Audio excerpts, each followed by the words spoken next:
هنگامی که نیروهای امنیتی با خبر شدند که کشورهای عربی آماده حمله به اسرائیل هستند، در ماه جون سال 1967 این اسرائیل بود که با پیشدستی و طی 6 روز همه پایگاه‌های هوایی و مقرهای نظامی کشورهای مصر، اردن و سوریه را به آتش کشید و صحرای سینا، کرانه باختری، نوار غزه و بلندی‌های جولان رو به تصرف خودش در آورد. جنگی 6 روزه که نکبت تازه‌ای بود برای اعراب و افتخاری دیگر برای کشور اسرائیل.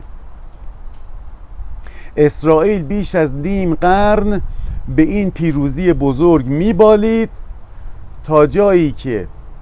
جنگ 12 روزه جایگزین جنگ 6 روزه شد. این بار باز هم در ماه جون اسرائیل نه تنها مراکز هسته‌ای بلکه باقی مانده سیستم راداری جمهوری اسلامی رو هم از بین برد، به طوری که امروز هواپیماها و هلیکوپترهای طالبان هم می توانند آزادانه در آسمان ایران پرواز کنند. خمینی از همان نخستین روزهای رسیدن به قدرت تدارک نابودی اسرائیل رو آغاز کرد تا جایی که کمک به حزب الله و جهاد اسلامی وارد بودجه رسمی مصوبه مجلس اسلامی و دولت ایران شد. در طی 45 سال علاوه بر کمک‌های مالی به گروه‌های مخالف اسرائیل، جمهوری اسلامی دست به ایجاد و سازماندهی لشکرهای نظامی در خاک سوریه، نوار غزه و لبنان زد و با غنیسازی اورانیوم به بالای 60% برای ساختن بمب اتم لحظه حمله نهایی برای نابودی اسرائیل قریب الوقوع بود. اسرائیل در این جنگ 12 روزه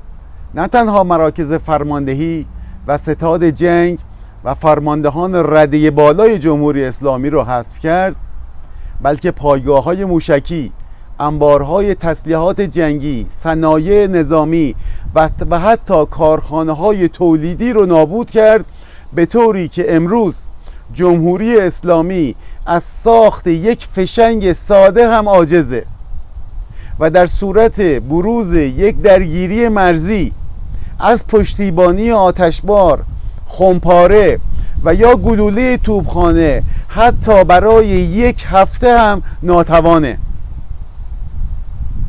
و اسرائیل بعد از رسیدن به اهدافش اعلام آتش بس کرد و ننگ و شرم و حقارت و نکبت به دشمنان اسرائیل تحمیل و ترس و تسلیم دیگری در قلب کشورهای عربی و مسلمان باقی گذاشت.